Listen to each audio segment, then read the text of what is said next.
Hello, my dear students. My name is Shakti and I welcome you all in Shakti Sir classes. In today's class, we will learn how to frame interrogative sentences in the present continuous tense. If you are new on our channel and if you like the video, subscribe the channel and press the bell icon so that you can get the notifications of our videos firstly. So without wasting a single second, let's get on to the topic framing of interrogative sentences. तो सबसे पहले आइए हम formula देख लेते हैं sentence making का। क्या फॉर्मूला है प्रेजेंट कंटिन्यूअस टेंस के अंदर? तो फॉर्मूला इसका है, सबसे पहले helping verb is am are, ये आ जाएगी सेंटेंस के स्टार्टिंग में। और ये हेल्पिंग वर्ब अब काम करेगी क्या का? किसी भी सेंटेंस को इंटरोगेटिव मैनर में ले जाने के लिए हमको क्या शब्द की नीड होती है? तो अब ये हेल्पिंग वर्ब जो है क्या का भी काम करेगी।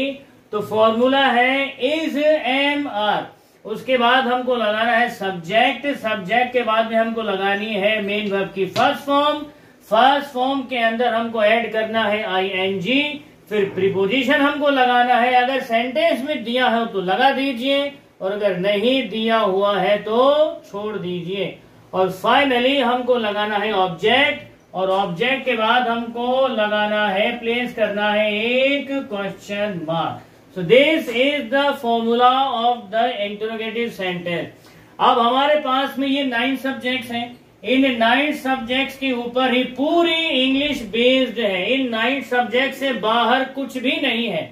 तो हम इन्हीं 9 सब्जेक्ट्स के ऊपर सेंटेंस फ्रेमिंग करना सीखेंगे। वो रही वर्ब की फर्स्ट फॉर्म।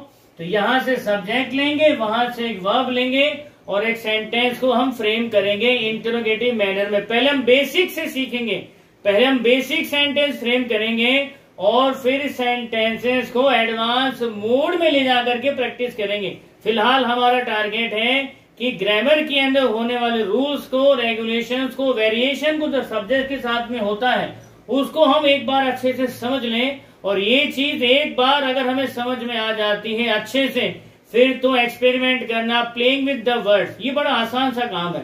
तो चलिए सबसे पहले हम एक सेंटेंस फ्रेम कर लेते हैं इंटरोगेटिव में। तो सब्जेक्ट है हमारा आई और वर्ब है हमारी हाइड। हाइड का मतलब होता है छिपना। तो सेंटेंस हम फ्रेम करते हैं क्या मैं दीवार के पीछे, क्या मैं दीवार के पीछे, क्या मैं दीवार के पीछे छिप रहा हूं, क्या मैं दीवार के पीछे छिप रहा हूं। So this was a basic sentence in Hindi. Now we will frame the sentence into the English. तो हम चलिए फॉर्मूले के अकॉर्डिंग जमा लेते हैं सेंटेंस को। तो ये जो क्या है, इस क्या के लिए हमको इस्तेमाल करनी है helping verb according to this one subject. अगर यहाँ पर सब्जेक्ट फर्स्ट पर्सन है तो हमको लगाना है एम। अगर यहाँ पर कोई सब्जेक्ट सिंगुलर फॉर्मेट में है तो हमको लगाना है इज। और अगर यहाँ पर कोई सब्जेक्ट प्लूरल फॉर्मेट में है तो हमको लगाना है आर। अब चूंकि ये मैं जो है सिंगुलर है तो हम इसके साथ में, तो ये जो मैं जो है ये फर्स्ट पर्सन है, तो ये मैं जो है फर्स्ट पर्सन है, तो हम इसके साथ में इसकी हेल्पिंग वर्ब लगा देंगे एम। तो सेंटेंस बनना स्टार्ट होता है एम। अब उसके बाद में हमको लगाना है सब्जेक्ट, ये रहा सब्जेक्ट, तो हमने लगा दिया आई, एम आई। अब हमको लगानी है मेन वर्ब। वर्ब कहाँ है हमारी? ये रही हमारी वर्ब, छिप रहा हूं। ये वर्ब हमने बनाई थी वर्ड हाइड से। तो सेंटेंस आगे बढ़ता है am I hiding, H I. अब उसमें वर्ब के अंदर ई जुड़ा हुआ है, ध्यान दीजिएगा। अगर किसी वर्ब के अंदर ई ऐड हो रखा है लेकिन अगर हमें उसका कंटिन्यूअस फॉर्म बनाना है तो ई हट करके आईएनजी लग जाएगा। तो हाइड वर्ब है HIDE, तो जब आईएनजी हम जोड़ेंगे तो ई हटा देंगे और आईएनजी ऐड कर देंगे तो वर्ब बन जाएगी MIHIDING, एम आई हाइडिंग। तो हमारा हेल्पिंग वर्ब आ गया, हमारा सब्जेक्ट आ गया, हमारी मेन वर्ब आ ही चुकी है।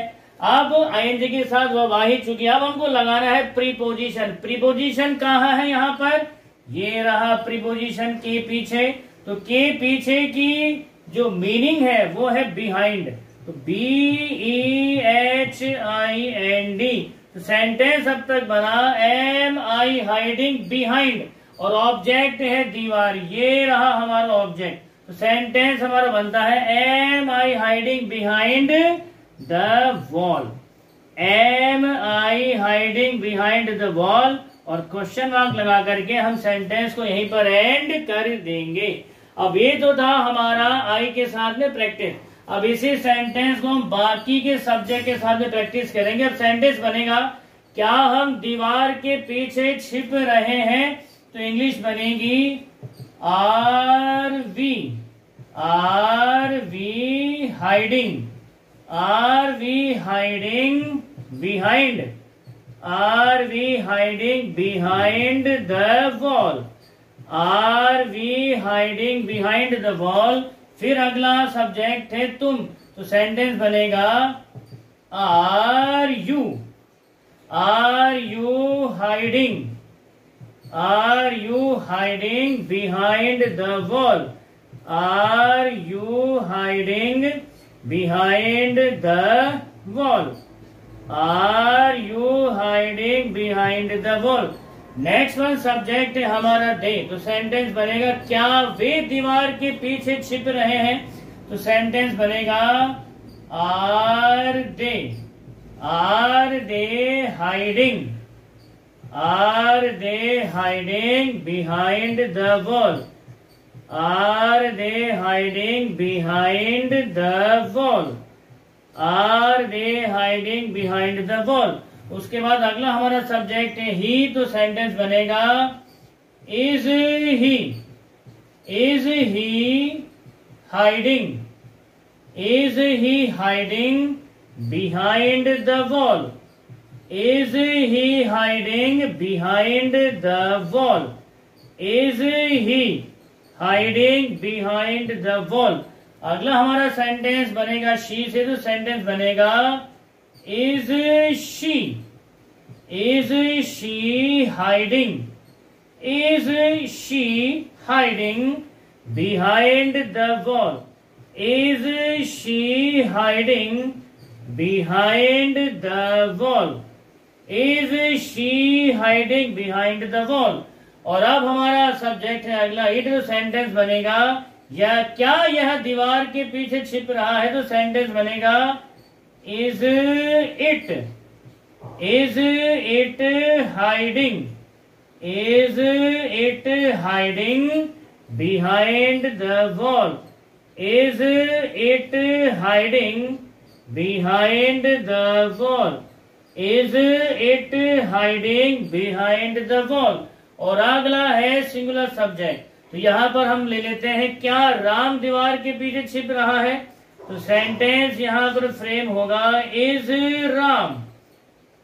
Ram hiding, is Ram hiding behind, is Ram hiding behind the wall, is Ram hiding behind the wall. तो हमारे पास में बचता है प्लूरल सब्जेक्ट। तो इसका हम सेंटेंस ले लेंगे आइदर प्लूरल फॉर्मेट में प्रोपर नाउन को, are Ram and Ravi, are Ram and Ravi hiding behind the wall, या इसी प्लूरल सब्जेक्ट को नाउन के अंदर लेंगे किसी कॉमन नाउन के अंदर, और सेंटेंस बनेगा are boys hiding behind the walls, या are girls hiding behind the walls, are the soldiers hiding behind the wall, something like that. So it is completely depends on you in what manner you want to practice. The more you practice, the more you get the command over the language. So here I have given 4 verbs. First verb के ऊपर हमने sentence frame कर ही लिए हैं, बाकी की verbs के ऊपर हम जो है सेंटेंस फ्रेम करेंगे स्पोकन मैनर में। अभी हमको पहली बार जो है अपनी नोटबुक के अंदर लिख करके प्रैक्टिस करना है एक बार, और उसके बाद हमको जो है स्पोकन मैनर में प्रैक्टिस करने सेंटेंस को, ताकि हम इसके वेरिएशन को पकड़े, इसके अंदर जो रूल्स हैं, इसके अंदर जो रेगुलेशन है उनको हम पकड़े। तो एक बार वो पकड़ में आ जाता है तो फिर सारा रास्ता आसान हो जाता है। तो हाइड पर हमने बना लिया है। अब हम एक सेंटेंस बनाएंगे क्लोज वर्ब के ऊपर और इसकी हिंदी दिमाग में बनाएंगे, फर्स्ट हिंदी, बाकी सारे के सारे सेंटेंस को हम इंग्लिश में ही दिमाग में सोचेंगे। तो सबसे पहले हम क्लोज वर्ब के ऊपर आई पर एक सेंटेंस ड्राफ्ट कर लेते हैं, सिंपल सा। तो सेंटेंस बनता है, क्या मैं दुकान बंद कर रहा हूं। तो बना इसका इंग्लिश बनेगा, am I closing the shop. इसी को लेंगे अदर सब्जेक्ट के साथ, are we closing the shop, are you closing the shop, are they closing the shop, is he closing the shop, is she closing the shop, is it closing the shop, is Ram closing the shop, are Ram and Ravi closing the shop, या फिर are merchants closing the shop. तो ये हमने practice करी close के साथ। अब अगला हमारा वर्ब है फाइट और हमारा सब्जेक्ट है वही आई। तो प्रैक्टिस कर लेते हैं सब्जेक्ट आई को वर्ब फाइट के साथ में। तो सेंटेंस हमारा बनता है, क्या मैं दिनेश से लड़ रहा हूं। क्या मैं दिनेश से लड़ रहा हूं। तो सेंटेंस यहां पर बनेगा, am I fighting with Dinesh, are we fighting with Dinesh, are you fighting with Dinesh, are they fighting with Dinesh, is he fighting with Dinesh, is she fighting with Dinesh, is it fighting with Dinesh, is Ram fighting with Dinesh, और are Ram and Ravi fighting with Dinesh, या are boys fighting with Dinesh, या are girls fighting with Dinesh. It completely depends on you that noun segment में plural subject में आप proper noun को add करना चाहते हैं, किसी कॉमन नाउन को ऐड करना चाहते हैं। तो फाइट का भी हमने प्रैक्टिस कर लिया। अब वर्ब है हमारे पास में फ्लाई, सब्जेक्ट है हमारा आई। तो सेंटेंस हमारा बनता है, क्या मैं हवाई जहाज उड़ा रहा हूं। तो सेंटेंस हमारा बना, am I flying aeroplane, are we flying aeroplane, are you flying aeroplane, are they flying aeroplane, is he flying aeroplane, is she flying aeroplane, is it flying aeroplane, is Ram flying aeroplane। और plural subject में आ जाएगा, are Ram and Ravi flying aeroplane, are boys flying aeroplane, are girls flying aeroplane, या are pilots flying aeroplane. तो ये हमने practice करी spoken की बाकी के वर्ब्स के साथ में। ये आप पर डिपेंड करता है, आप कितनी ही वर्ब के साथ में प्रैक्टिस करते रहिए। जितनी वर्ब के साथ आप प्रैक्टिस करोगे उतना ही आपके बोलने में, इंग्लिश बोलने में सफाई और आपके इंग्लिश की धार दिनों दिन बढ़ती चली जाएगी। तो आज की क्लास में हम इतना ही करेंगे। इसकी नेक्स्ट क्लास में हम लोग प्रेजेंट कंटिन्यूअस के इंटरोगेटिव नेगेटिव मैनर के साथ आपके सामने हाजिर होंगे। Till then keep smiling. जय हिंद, जय भारत, वंदे मातरम।